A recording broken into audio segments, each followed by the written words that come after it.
اس میں جو حدیث ذکر کی گئی ہے وہ ہے کہ پیارے پیغمبر صلی اللہ علیہ وسلم نے فرمایا انما الاعمال بالنیات، رواہ بخاری و مسلم، کہ پیارے پیغمبر صلی اللہ علیہ وسلم نے فرمایا اعمال کا دار و مدار نیات پر ہے، نیتوں پر ہے۔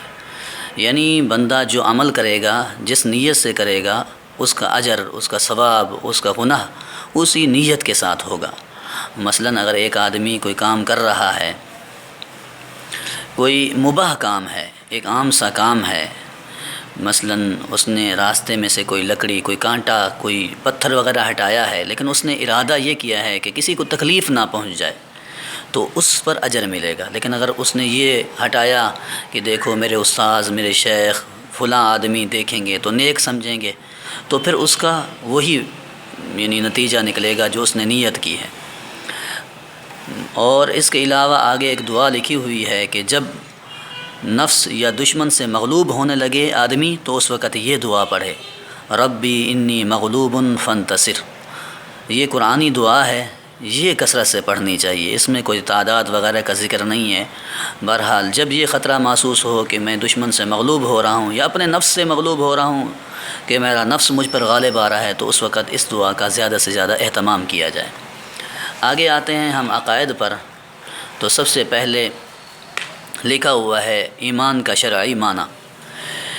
تو یہ آپ کے سامنے اس کی اہمیت تو معلوم ہوا ہے کہ جب بھی دیکھیے ہم بات کرتے ہیں، گفتگو کرتے ہیں کہ یار ہم مومن ہیں، تو اب معلوم تو ہونا چاہیے ایمان کہتے کس کو ہیں، ایمان ہوتا کیا ہے، مومن کیسے بنتا ہے آدمی۔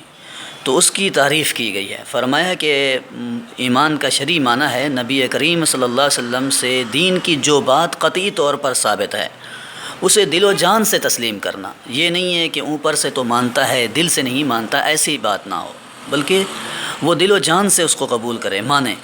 اور جو چیزیں نبی کریم صلی اللہ علیہ وسلم سے قطعیت سے ثابت ہیں، یعنی دلیل قطعی سے ثابت ہیں، قرآن سے ثابت ہیں یا احادیث متواترہ سے ثابت ہیں، یا اس طرح جو قطعی طریقے ہیں ان سے ثابت ہے، انہیں ضروریات دین کہتے ہیں۔ اور مومن بننے کے لیے ان تمام ضروریات دین پر ایمان لانا ضروری ہے۔ ضروریات دین میں سے کسی ایک کے انکار سے آدمی دائرہ اسلام سے خارج ہو جاتا ہے۔ تو ایک بات ہمارے سامنے یہ بھی آ گئی کہ مومن بننے کے لیے یہ نہیں ہے کہ ضروریات دین میں سے کچھ کو مان لیا کچھ کو نہ مانا تو وہ مومن ہوگا، نہیں، بلکہ مومن بننے کے لیے تمام پر ایمان لانا ضروری ہے۔ لیکن ایمان سے نکلنے کے لیے کسی ایک ضروریت دین کا انکار بھی کافی ہے۔ ایک بات کا انکار کرے گا، یہ نہیں ہے کہ ضروریات دین میں سے تمام کا انکار کرے تب وہ کافر بنے، نہیں، بلکہ کسی ایک کا بھی انکار کرے گا تو وہ کافر ہو جائے گا، ایمان سے نکل جائے گا۔ مثال کے طور پر اب وہ قرآن کو نہیں مانتا، اب یہ نہیں ہے کہ وہ قرآن کے ساتھ اللہ کو، اللہ کے رسول کو نہ مانے تب وہ کافر ہو، نہیں، جو ہی وہ قرآن کو نہیں مانے گا وہ اسلام سے نکل جائے گا۔ ضروریات دین بہت ساری چیزیں ہیں، مثلا اللہ کی توحید ہو گئی، ان کی صفات پر ایمان لانا ہو گیا، فرشتوں اور آسمانی کتابوں، رسولوں، قیامت، تقدیر اور موت کے بعد اٹھنے، زندہ اٹھائے جانے پر ایمان لانا، نماز، روزہ، حج، زکوٰۃ، جہاد وغیرہ ارکان اسلام کی فرضیت کا قائل ہونا، سود، زنا، جھوٹ اور فرائض اسلام کی عدم ادائیگی کی حرمت کا قائل ہونا وغیرہ۔ ضروریات دین کے متعلق آپ کو یہ بات بھی معلوم ہوگی یا ہونی چاہیے کہ بعض تو تفصیل کے ساتھ بتلائی گئی ہیں اور بعض اجمالاً۔ تو جو ضروریات دین تفصیلاً بتلائی گئی ہیں ان پر تفصیلاً ایمان ضروری ہے۔ مثلا نماز پر اس کے متعلق بتائی گئی کیفیت اور حیت سمیت ایمان لانا ضروری ہے۔ لہٰذا اگر کوئی شخص نماز کی فرضیت کا تو قائل ہے لیکن اس کی تفصیل پر ایمان نہیں لاتا، کہتا ہے یار 3 سجدے ہیں، 2 سجدے نہیں ہیں، 1 رکوع نہیں ہے، 2 رکوع ہیں، یعنی اس کی جو تفصیل بتلائی گئی ہے اس پر ایمان نہیں لاتا، تو وہ مومن نہیں ہوگا۔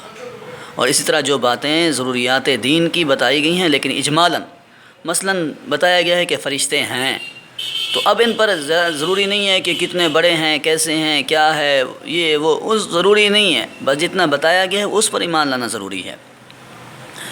آگے ایک مسئلے کی طرف نشاندہی کی گئی ہے کہ فرض عین کسے کہتے ہیں۔ فرض عین وہ فعل ہے جس کا کرنا ہر ایک شخص پر، ہر ایک مکلف آدمی پر ضروری ہوتا ہے اور اس کا منکر کافر اور بغیر عذر چھوڑنے والا فاسق اور مستحق عذاب ہوتا ہے۔ حوالہ بھی دیا گیا ہے فتاوی شامیہ کا۔ اور فرض کفایہ کسے کہتے ہیں؟ فرمایا کہ وہ فعل ہے جس کا کرنا ہر ایک پر ضروری نہیں ہوتا، بلکہ بعض آدمیوں کے کرنے سے بھی ادا ہو جاتا ہے، اور اگر کوئی ادا نہ کرے تو سب پھر گناہ گار ہو جائیں گے۔ آگے آ رہی ہے من گھڑت بات کہ بعض لوگ مختلف قسم کے پتھروں، مثلا فیروزہ ہو گیا، عقیق، زمرد، یاقوت، لال وغیرہ کو انسانی زندگی پر اثر انداز سمجھتے ہیں۔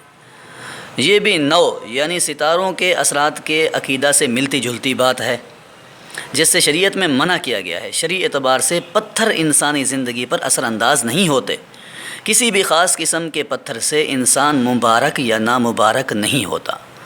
مطلب ہوا کہ یہ نہیں ہے کہ فلاں آپ نگینہ پہن لو تو تمہاری یہ مراد پوری ہو جائے گی، فلاں قسم کا نگینہ پہن لو تو یہ چیز حل ہو جائے گی، یہ ہو جائے گی۔ یہ عقیدہ جو ہے یہ وہی عقیدہ ہے جو نجومیوں کا ہوتا تھا، پہلے بت پرستوں کا ہوتا تھا کہ پتھر بھی انسانی زندگی پر اثر انداز ہوتے ہیں، اس کی کوئی بھی حقیقت نہیں ہے۔ تو اس لیے اس جیسے عقیدوں سے بچنا چاہیے۔ اللہ رب العزت مجھے بھی آپ سب کو عمل کی توفیق عطا فرمائے۔ وآخر دعوانا ان الحمد للہ رب العالمین۔